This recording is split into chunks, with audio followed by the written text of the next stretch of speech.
Ces mots résonnent encore dans ma tête comme un coup de poignard, dégage. PD. Tu me dégoûtes. Il les a prononcés d'une voix forte. Devant tout le monde. Dans cette brasserie bondée du Marais. Un soir d'automne pluvieux. Benjamin. L'homme que j'aimais depuis des mois. Celui dont les yeux bleus me faisaient chavirer. Celui qui m'avait embrassé avec une tendresse infinie sous les platanes du Luxembourg. Benjamin. En uniforme de policier. M'a humilié parce que j'étais gay. Ou plutôt. Parce qu'il refusait de l'être lui-même. Et pourtant. Je savais qu'il allait regretter chaque syllabe. Parce que l'amour. Même caché. Même nié. Finit toujours par exploser. Je m'appelle Timothée. J'ai 28 ans. Je suis graphiste freelance. Et je vis à Paris depuis toujours. Paris. Cette ville qui prétend être ouverte. Tolérante. Où l'on peut s'aimer librement depuis que la Révolution a dépénalisé l'homosexualité il y a plus de 2 siècles. Mais derrière les façades haussmanniennes. Derrière les cafés animés et les marches des fiertés. Il reste des ombres. Des secrets. Des peurs. Je l'ai rencontré il y a 1 an. Lors d'une soirée dans un bar du Marais. Benjamin était là. En civil. Un jean sombre et une chemise blanche qui mettaient en valeur sa carrure athlétique. Il était policier à la brigade criminelle du 11e arrondissement. Grand. Les cheveux châtains coupés courts. Un sourire timide qui contrastait avec son regard autoritaire. Nous avons discuté toute la nuit. Il m'a raconté sa vie en province. Son arrivée à Paris pour intégrer la police. Sa passion pour la littérature, il adorait Proust et Gide. Ironiquement. Moi. Je lui ai parlé de mes dessins. De mes rêves d'exposition. Les semaines suivantes ont été magiques. Des promenades le long de la Seine au crépuscule. Des dîners dans de petites bistrots de Montmartre. Des nuits passées dans mon petit appartement de Belleville où nous nous découvrions avec une avidité contenue. Benjamin était tendre. Attentionné. Il me prenait la main dans l'obscurité des cinémas. M'embrassait dans les ruelles désertes. Mais jamais en public. Jamais quand la lumière du jour pouvait nous trahir. C'est compliqué. Timothée, me disait-il souvent. Dans mon métier. On ne peut pas, tu comprends? Je comprenais. Ou plutôt. Je faisais semblant. La police nationale. Malgré les progrès. Reste un milieu machiste. Les blagues homophobes dans les vestiaires. Les regards en coin. Benjamin avait peur de perdre son poste. Sa réputation. Ses collègues qu'il considérait comme une seconde famille. Et surtout, il avait peur de son propre père. Un ancien militaire retraité en Bretagne. Qu'il avait élevé à la dure. Mais l'amour ne se contente pas de miettes. Un soir, après un verre de trop dans cette brasserie animée, j'ai craqué. J'ai posé ma main sur la sienne. Sur la table. En public. Un geste simple. Innocent. Il a retiré sa main comme si je l'avais brûlé. Ses yeux se sont durcis. Et puis, les mots sont sortis. Violent. Incontrôlable. Tout le monde s'est tu autour de nous. J'ai senti les regards peser sur moi. La honte. La colère. Je me suis levé. Les larmes aux yeux. Et je suis parti sous la pluie. Benjamin n'a pas bougé. Il est resté là. Figé. Comme si prononcer ces mots l'avait vidé de toute substance. Les jours suivants ont été un enfer. Il m'a envoyé des messages, pardonne-moi. J'ai paniqué. Puis plus rien. Le silence. J'ai erré dans Paris comme un fantôme. Les quais de Seine, qui avait été témoin de nos premiers baisers, me semblaient hostiles. Le Sacré-Cœur, où nous avions regardé le soleil se coucher, me rappelait sa trahison. Je me suis confié à mon meilleur ami, Lucas, un professeur d'histoire qui vivait dans le 5e.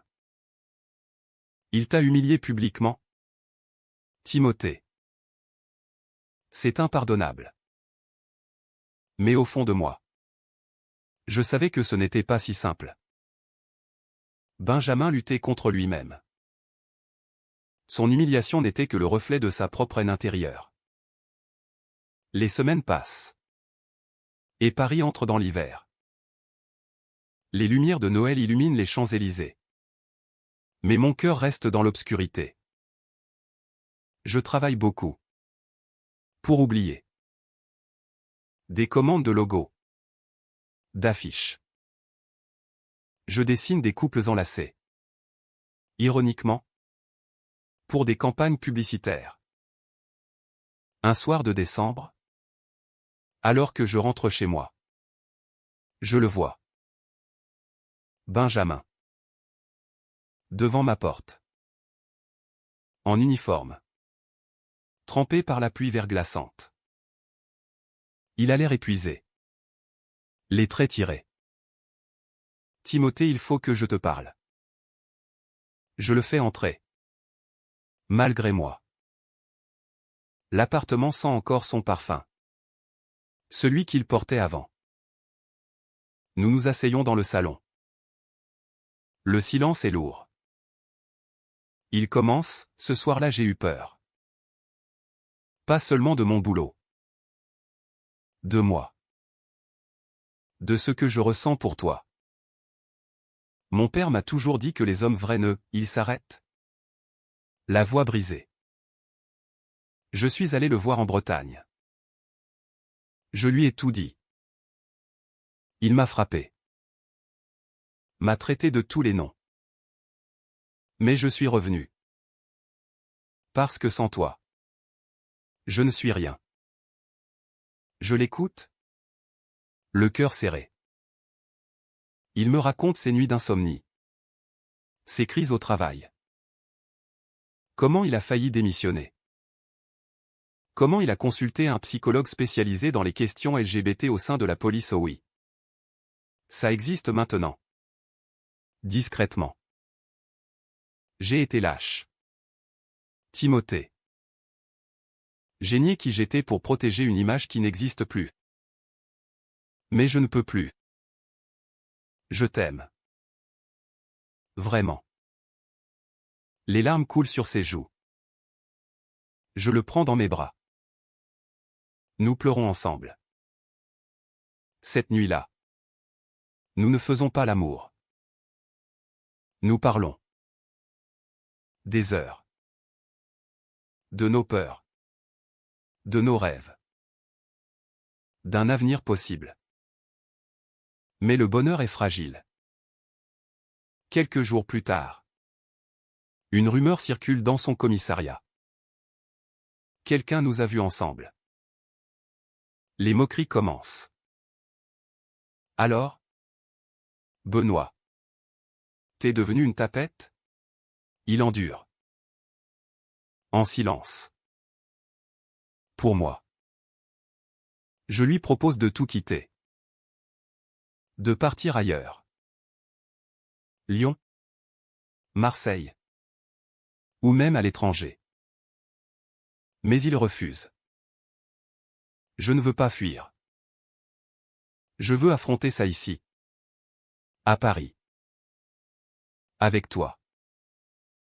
Nous recommençons à nous voir. Discrètement d'abord. Des promenades dans le parc des Buttes-Chaumont. Des dîners chez moi. Benjamin change. Il lit plus sur l'histoire LGBT en France, il découvre Arcadie. Le FHAR? Act Up. Il se rend compte que des policiers gays ont existé avant lui. En secret. Un soir, il me dit, je vais en parler à mon capitaine. Officiellement. Je suis terrifié. Et si tu perds ton job? Alors je trouverai autre chose. Mais je ne veux plus vivre dans le mensonge. Le coming out au travail tourne mal. Son capitaine, un homme à l'ancienne, le prend à part. Tu sais que ça peut compliquer les choses. Benjamin. Les collègues, il est muté dans un poste administratif. Moins dangereux. Mais humiliant. Les blagues fusent. Il est isolé. Benjamin sombre. Il boit plus. Nous nous disputons. C'est à cause de toi, me crie-t-il un soir. Avant. Tout allait bien. Je suis blessé. Profondément. Je pars chez Lucas pour quelques jours. Pendant ce temps, un drame survient. Une agression homophobe dans le Marais. Un jeune couple gay tabassé. Benjamin est chargé de l'enquête. Ironiquement. Il plonge dedans corps et âme. Il interroge les témoins. Traque les suspects. Et il les trouve. 3 hommes. Ivres. Qui se vantent de nettoyer la ville des PD.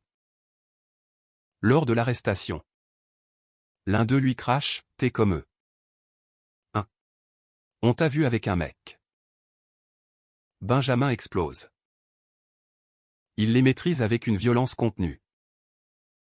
Ses collègues le regardent différemment. Le lendemain. L'histoire fait le tour du commissariat. Benjamin assume. Publiquement. Oui. Je suis gay. Et alors? Certains le soutiennent. D'autres non. Mais il y a un tournant. L'association Flag, qui regroupe les policiers et gendarmes LGBT, le contacte. Il accepte de témoigner anonymement dans la presse interne. Sa mutation est annulée. Il retourne sur le terrain. Avec fierté. Il vient me voir. J'ai compris. Timothée. L'humiliation que je t'ai fait subir, je la vis maintenant. Mais je la transforme en force. Nous nous réconcilions. Plus fort. Nous marchons main dans la main dans le Marais. Pour la première fois en public. Quelques regards. Mais aussi des sourires. Le printemps arrive. Les cerisiers fleurissent au champ de Mars. Benjamin et moi vivons ensemble désormais. Dans mon appartement. Agrandi par sa présence. Mais un secret du passé ressurgit. Son père. Il appelle. Viens me voir. Seul. Benjamin hésite. J'insiste pour l'accompagner. Nous prenons le train pour la Bretagne. Le père est malade. Cancer. Il nous reçoit dans sa maison austère. Face à la mer déchaînée. La confrontation est violente. Tu me déshonores, crie-t-il à Benjamin. Mais Benjamin tient bon. Papa. Je t'aime. Mais je m'aime aussi. Pour la première fois. Le vieil homme pleure. Pour la première fois. Il nous raconte sa propre jeunesse. Ses doutes refoulés pendant la guerre d'Algérie. J'ai eu peur toute ma vie. Ne fais pas comme moi. Il ne nous accepte pas pleinement. Mais il tend la main à Benjamin avant de mourir. Quelques mois plus tard. Ce deuil nous rapproche. Benjamin change de brigade. Rejoint une unité spécialisée dans les crimes haineux. Il devient un référent discret pour les jeunes policiers en questionnement. Nous participons à la marche des fiertés. Ensemble. En uniforme pour lui, il a obtenu l'autorisation. Les applaudissements fusent. Les larmes aussi. Mais un dernier conflit surgit. Un collègue jaloux. Homophobe refoulé. Porte plainte anonyme contre Benjamin pour comportement inapproprié. Une enquête interne. Benjamin risque la suspension. Les nuits sont anxieuses. Je le soutiens. Nous écrivons des lettres. Contactons Flag. Réunissons des témoignages. L'enquête conclut à un non-lieu. Le collègue est sanctionné pour fausse dénonciation. Benjamin est blanchi. Mieux, il est promu. Un soir d'été. Sous une pluie fine comme ce soir maudit d'automne. Il m'emmène sur le pont Alexandre III. La tour Eiffel scintille au loin. Il s'agenouille. Timothée, je t'ai humilié. J'ai nié notre amour. Mais aujourd'hui, je veux le crier au monde entier. Veux-tu m'épouser? Les larmes coulent. Je dis oui. Nous nous embrassons sous la pluie.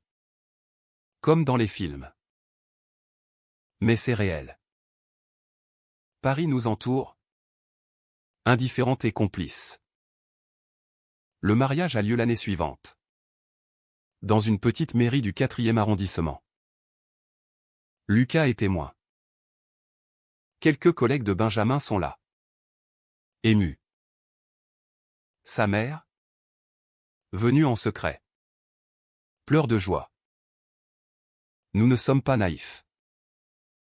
Il reste des combats. Des regards. Des violences ailleurs. Mais nous avons choisi l'amour. La vérité. Benjamin a regretté chaque mot. Et il les a transformés en actes. En courage. Paris. Ville des Lumières. Nous a appris que l'amour, même blessé, peut guérir. Peut illuminer. Et nous marchons désormais main dans la main. Sans peur. Parce que l'amour vrai ne se cache plus.